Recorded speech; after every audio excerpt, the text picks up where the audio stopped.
मुझे तुम नजर से गिरा तो रहे हो, मुझे तुम कभी भी भुला ना सकोगे। दोस्तों, ये आवाज थी हिंदी सिनेमा की क्वीन कही जाने वाली रेखा की। नमस्ते, मेरा नाम है सुहास और आप देख रहे हैं यूथ क्लब। दोस्तों, फिल्म इंडस्ट्री के वैसे तो कई किस्से और कहानियां खूब मशहूर हैं, लेकिन आज हम बात करेंगे उस शख्सियत से जुड़े किस्सों की जिसने अपनी जिंदगी में कई तरह की परेशानियां देखी, उतार चढ़ाव देखे, तंगी देखी तो साथ साथ अपार दौलत और शोहरत भी देखी। जी हाँ, मैं बात कर रहा हूँ हिंदी सिनेमा की एक ऐसी रेखा की जिसने माया नगरी की जमीन पर आज से दशकों पहले जिस रेखा को खींचा था उसके निशान आज भी मौजूद है। तो आइए जानते हैं फिल्म इंडस्ट्री की क्वीन कही जाने वाली रेखा की जिंदगी से जुड़े कुछ मशहूर किस्से। दोस्तों, क्या आप जानते हैं रेखा का असली नाम भानु रेखा है, जिसे उन्होंने बाद में बदलकर सिर्फ रेखा कर दिया था। रेखा का जन्म चेन्नई में 10 अक्टूबर 1954 को हुआ। शुरुआत में रेखा को हिंदी बोलने में परेशानी हुआ करती थी।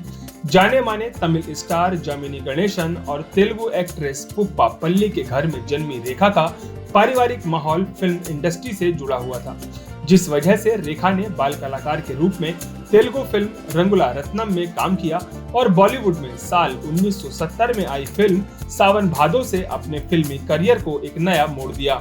और इसके बाद दोस्तों, रेखा की मेहनत, लगन, खूबसूरती और अदाओं के चलते रेखा को हिंदी सिनेमा की बेहतरीन अभिनेत्रियों में गिना गया। दोस्तों, रेखा को स्मार्ट और इंटेलिजेंट भी कहा जाता है, लेकिन क्या आप जानते हैं कि रेखा के बारे में ऐसा भी कहा जाता है कि उन्हें अपनी जिंदगी में किताब या अखबार पढ़ना ज्यादा पसंद नहीं है और इसीलिए रेखा अखबारों में सिर्फ तस्वीरें देखना पसंद करती हैं। दोस्तों, रेखा और अमिताभ बच्चन के बारे में तो हम सब जानते ही हैं, लेकिन क्या आप रेखा और अमिताभ बच्चन से जुड़ा वो किस्सा जानते हैं जब रेखा अमिताभ बच्चन के सामने शूटिंग के समय अपने डायलॉग्स भूल जाती थी या नर्वस हो जाती थी? जी हाँ दोस्तों, एक बार एक इंटरव्यू में रेखा ने इस बात का खुलासा किया था कि जब अमिताभ बच्चन के साथ 2 अनजाने फिल्म करने का रेखा को मौका मिला तो वो काफी नर्वस हो गई थी। ऐसे में कई बार शूटिंग के वक्त रेखा अमिताभ बच्चन के सामने अपने डायलॉग्स भूल जाया करती थी और इस बात का खुलासा दोस्तों खुद रेखा ने ही एक इंटरव्यू में किया था। दोस्तों, क्या आप जानते हैं कि रेखा ने लगभग 180 से ज्यादा फिल्मों में काम किया है, जिनमें रेखा ने अलग अलग किरदार निभाए हैं। और दोस्तों, रेखा आखिरी बार साल 2015 में अमिताभ बच्चन स्टारर फिल्म शमिताभ में भी नजर आई थी।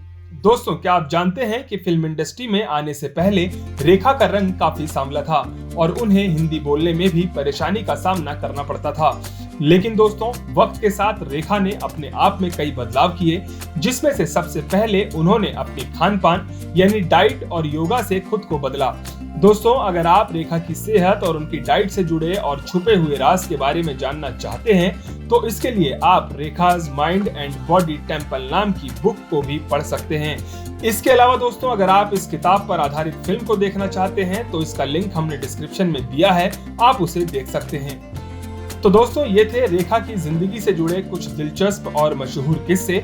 इसी तरह के और भी किस्से और कहानियों को सुनने के लिए सब्सक्राइब करें हमारे चैनल को। मैं मिलूंगा आपसे एक और ऐसी ही दिलचस्प वीडियो के साथ। तब तक के लिए नमस्ते।